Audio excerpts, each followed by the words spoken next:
नमस्कार, प्रणाम, राम राम, भारत माता की जय, जय श्री राम। आज हम रिजवान भाई का पुराना वीडियो देखेंगे जो कि सीएए के ऊपर है और एनसीआर के ऊपर है, जो कि बहुत मज़ा आएगा वीडियो देखने में। आप लोगों को भी बहुत आनंद आएगा मुझे लगता है, क्योंकि मैं ये वीडियो को देखने के लिए ही डाल रहा हूँ ताकि आप लोगों को भी समझ में आए कि कितना मज़ा आएगा। देखिए वीडियो, ठीक है? चलो पहले वीडियो स्टार्ट करते हैं। चाहे सीए का मुद्दा हो, चाहे हिजाब का मुद्दा हो, चाहे नुपुर शर्मा का मुद्दा हो, यार ये कमबख्त हैदराबाद में बवाल क्यों नहीं होता? हैदराबाद में गाड़ियां क्यों नहीं चलाई जाती? हैदराबाद बंद क्यों नहीं होता? हैदराबाद की दुकानें क्यों नहीं बंद होती? हैदराबाद के रास्ते क्यों नहीं बंद होते? ये सरकार और प्रधानमंत्री नरेंद्र मोदी कान खोल के सुन ले कि मुसलमान वो है, ये कौम वो है कि अगर हमने अपनी बाहें फैला दी तो सूरज हमारी छातियों में समा जाएगा। पहले जाके हदीसें अपनी खुद पढ़ो जो सही अल बुखारी और सही अल मुस्लिम ने लिखी हैं और दाऊद ने लिखी हैं, फिर एहसास करोगे उसमें इतनी ऐसी ऐसी हदीसें हैं जो बहन माँ बेटी के सामने बैठकर पढ़ी नहीं जा सकती और बोली नहीं जा सकती। अब देखना यह है कि कितने दिन में 1 करोड़ आदमी ये अरब देश हिंदुस्तान वापस भेजते हैं और ये मिलियन मिलियन बिलियन डॉलर्स का जो रिमिटेंस आता था इसका क्या होता है, ये कब आना रुकता है? मुझसे इतिहास गवाह है, जब जब मुसलमान उठा है कहर लेकर उठा है और इंशाअल्लाह इस बार भी उठेगा।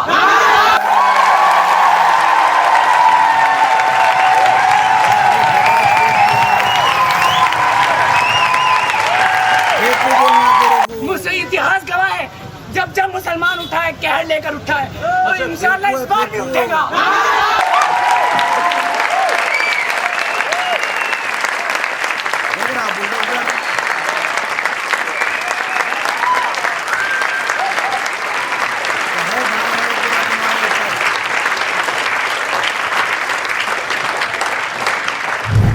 हेलो, नमस्कार, सत श्री अकाल, अस्सलाम वालेकुम। कैसे हैं जनाब? आपका दोस्त दुश्मन सगा सौतेला doctor Syed Rizwan Ahmed face to face में आपका स्वागत करता है, खैर मकदम करता है।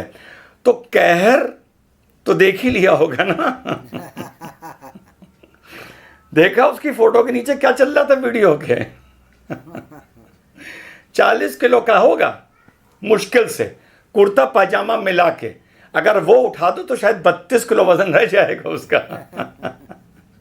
और कहर बरपा रहा है पूरे हिंदुस्तान में।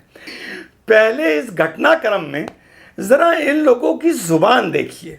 जुबान, अफ्रीकन मुल्क बड़े पिछड़े माने जाते थे, बड़े पिछड़े, पर पिछले 25-30 साल में अगर आप लोग अफ्रीका को फॉलो कर रहे हैं, मैं इन पे प्रोग्राम्स अक्सर देखता रहता हूँ। आप स्पेशली बोट्सवाना देखिए, साउथ अफ्रीका देखिए, मोज़ाम्बिक देखिए, कीनिया देखिए, बहुत डेवलपमेंट हो रहा है, बहुत विचारधारा चेंज हो रही है। एक ज़माने में युगांडा का ईदी अमीन हुआ करता था जिसके रेफ्रिजरेटर में आदमियों के सर और आदमियों के हाथ पांव मिले थे, ये हाल था। So the society is improving, society is reforming, society बदलाव की तरफ जा रही है। लेकिन एक विवाद में, मान लिया एक विवाद में, ज़रा इन लोगों की शब्दावली देखिए, ज़रा इनकी बातें सुनिए। पहले सुन लो, फिर आगे आराम से बात करेंगे। के पेशाब पीने वालों का, गोबर के अंदर नहाने वालों का हैसियत क्या है दुनिया में रहते? तो रिस्क मिलता है हमारी बरकत से मिलता है, इनको तो हवा मिलती है हमारी बरकत से मिलती है, इनको तो दरियाओं से पानी मिलता है हमारी बरकत से मिलता है, जलवे की वजह से मिलता है, वरना इनका वजूद क्या है? आप मेरे भाइयों, लेकिन सरू को कलम करना भी सिखाते हैं। तो इसलिए बातों को सहन में बिठा दो। हम खामोश तब तक है जब तक हमारा बर्दाश्त कायम है। बर्दाश्त से बाहर निकल गए तो फिर वो नुपुर शर्मा क्या, वो आशीष कोहली कुत्ता क्या, वो नुपुर शर्मा संदीप क्या, उनके सर कहीं और दर कहीं मिलेंगे। हम खुद चाहते हैं कि तुम निकलो यार, तुम निकलो, तुम निकलो। वो कहता है ना 15 मिनट दो, 15 मिनट दो बोलकर, 15 नहीं 30 मिनट ले लो, मगर निकलो यार। एक बार निकल के तो देखो, पता चलेगा किसके उसमें कितना दम है। खाली भोंकने से हो जाता है यार, समझ में नहीं आता है। एक जगह खड़े रह के भोंकते रहते हो खाली, बस निकलो एक बार, 30 मिनट लेके निकलो। उन्हें तो 15 मिनट बोला था ना, 30 मिनट लेके निकलो, 50 मिनट लेके निकलो, चलो दम है तो निकलो एक बार, खाली भोंकना मालूम है बस।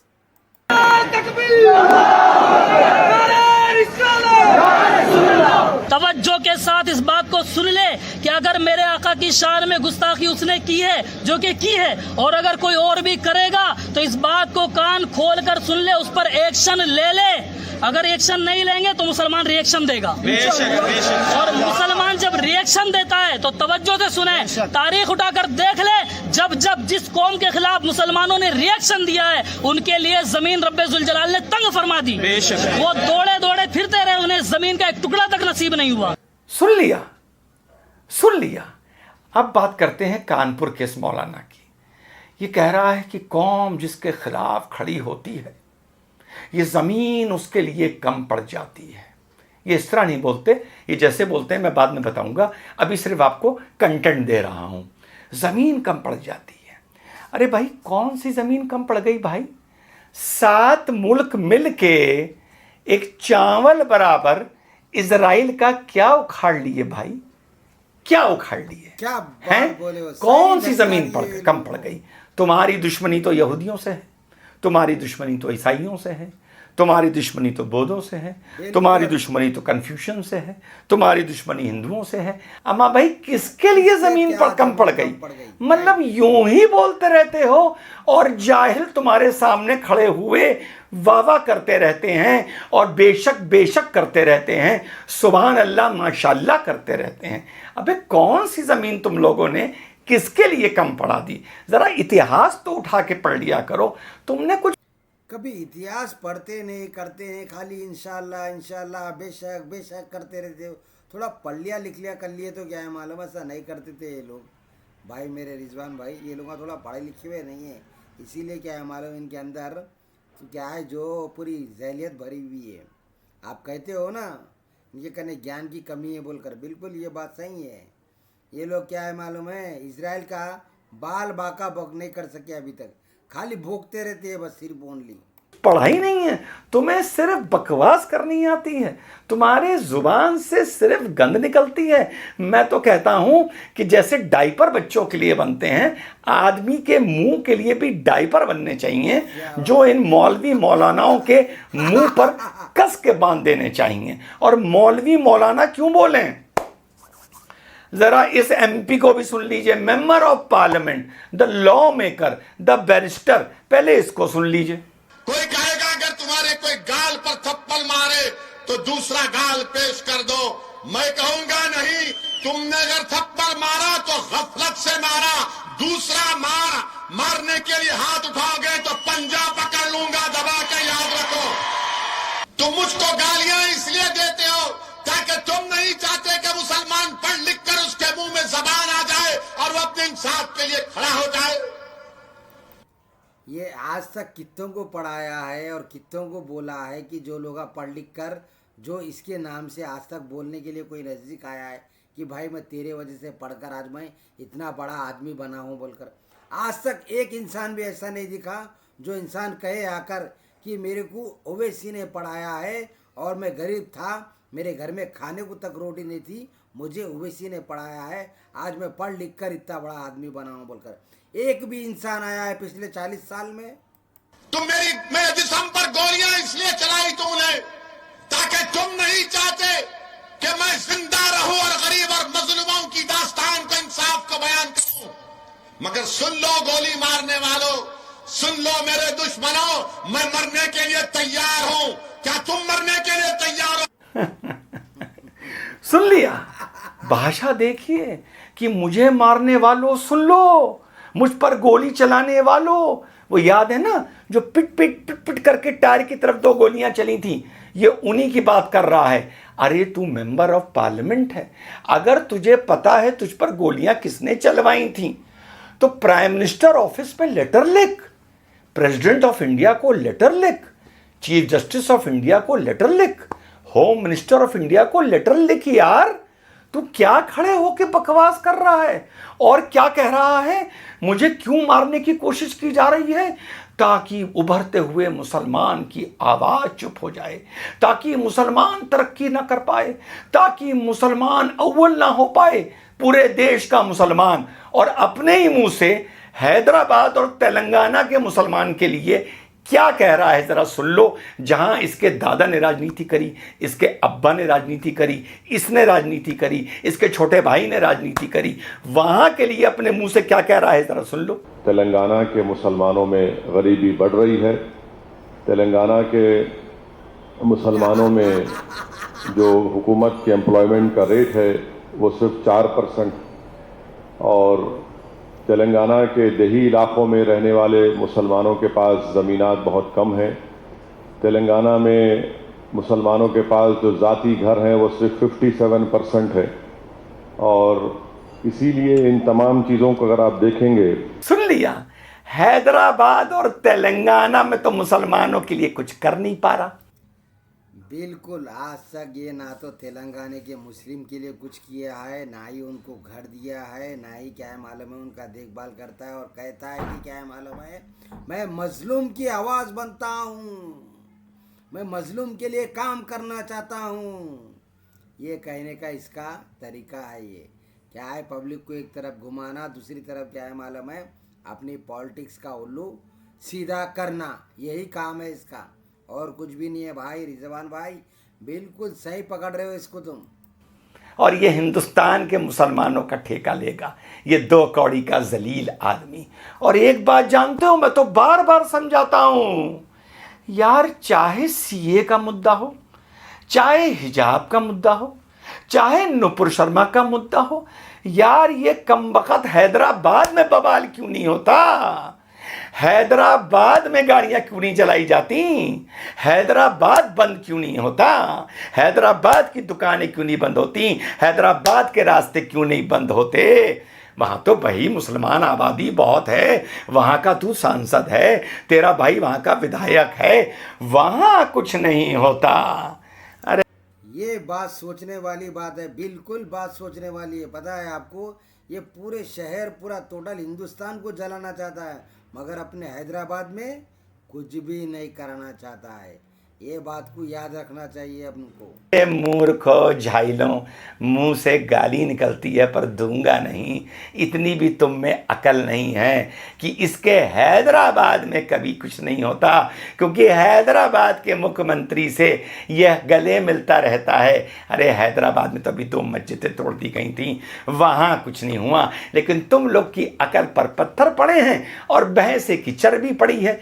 तुम लोगों को ये बात मेरी समझ में आएगी नहीं, पर शुक्र है अब ये शुरुआत हो रही है इस जाहिल को समझने की, इस कमीन बज़ात को समझने की। सुनो मौलवी क्या बोल रहा है। कि दुनिया में बढ़ती हुई छवि, संबंध और हमारी सरकार के अरब देशों से और इस्लामिक देशों से ताल्लुकात पर जल भी रहे हैं और गमज़दा भी है।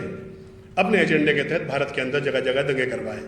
उन दंगों को लीड करने के लिए जो तंजीमें उनको भड़का रही थी, मदनी जैसे लोग जो कह रहे थे कि हिंदू से देश छोड़ के चले जाओ, मंजली जैसे लोग, ये बात ध्यान रखना, मदनी जैसे लोग जो घड़ियाली आंसू बहा रहे थे, ओवैसी जैसे लोग जो सर पे सफेद कपड़ा बांध के घूम रहे थे, ओवैसी जैसे लोग जो सर पे कपड़ा बांधकर घूम रहे थे, याद रखना।